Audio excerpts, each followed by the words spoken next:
संस्कारधानी जबलपुर में सोमवार को संस्कार कांवड़ यात्रा में आस्था का विशाल सैलाब उमड़ पड़ा। मां नर्मदा के पवित्र जल को लेकर हजारों कांवड़ यात्री भगवान भोलेनाथ को अर्पित करने के संकल्प के साथ यात्रा पर निकल पड़े।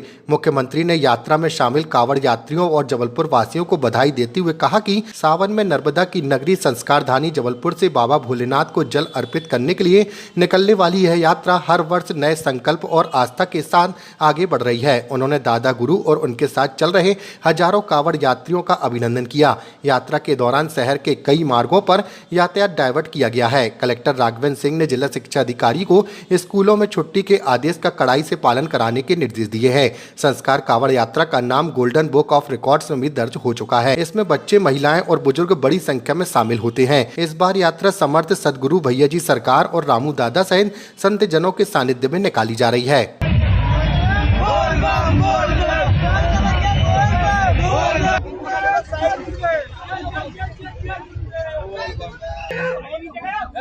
आज के दिन मां नर्मदा की पवित्र धारा के साथ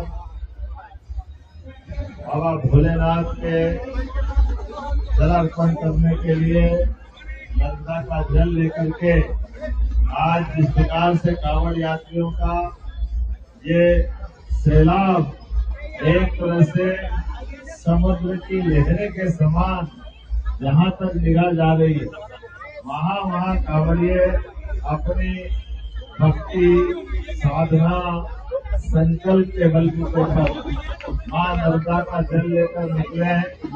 मां नर्मदा अपने जल के साथ शिव शक्ति का ये पूजा का संकल्प पूरा कराने के लिए अपने भक्तों के साथ इस यात्रा में उनके कांवड़ के रूप में शामिल है। मैं अपनी ओर से संस्कार कांवड़ यात्रा, वाकई कांवड़ यात्रा तो बहुत निकली, लेकिन इतनी बड़ी कांवड़ यात्रा मैं भी पहली बार देख रहा हूँ। वाकई हर हर महादेव।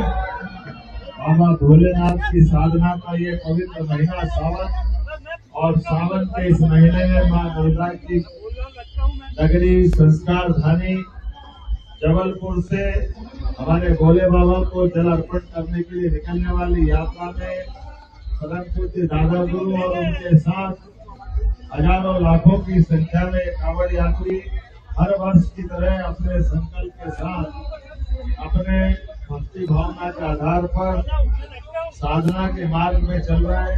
मेरी अपनी ओर से जबलपुर वासियों को, सभी कांवड़ यात्रियों को, प्रदेशवासियों को, देशवासियों को बहुत बहुत बधाई। हमारी सरकार भी धार्मिक पर्यटन के लिए, धार्मिक श्रद्धालुओं के लिए सरकार की व्यवस्थाओं के बलबूते पर सनातन संस्कृति की धारा को मजबूत करने के लिए सभी प्रकार से कार्य कर रही है।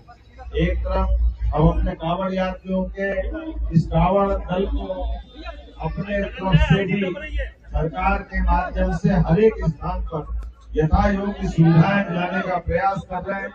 दूसरी तरफ सभी देवस्थानों को उनकी अपनी गरिमा और गौरव के हिसाब से उनके अपने निर्माण के और अलग अलग जन सुविधाओं सहित सब प्रकार की सुविधा दिलाने का काम कर रहे हैं। क्योंकि ये बात सही कि भारत के अंदर इसकी सांस्कृतिक जड़ों में अगर कोई है तो सनातन संस्कृति, और सनातन संस्कृति के माध्यम से हमारे सभी देवस्थान आत्म अनुशासन, जीवन में उन्नति की तरफ ठोस कदम बढ़ने के लिए घर घर अपने सकारात्मकता के बलबूते पर सनातन संस्कृति की धारा के आधार पर उत्साह, उमंग और उल्लास बनाते हैं। और आने वाले समय में हम सबको भविष्य के चुनौतियों से पार पाने का परमात्मा से आशीर्वाद भी दिलाते हैं। आज के इस अवसर पर ऐसे कई स्वनाम धन्य हस्तियां भी हमारे बीच है, जिनने अपने जीवन में सब कुछ त्यागने के बाद वो संत के मार्ग पे, आध्यात्मिक मार्ग के माध्यम से जीवन के उस रहस्य को भी उद्घाटित करते हैं कि केवल खाने पीने जीने के बजाय अपने जीवन में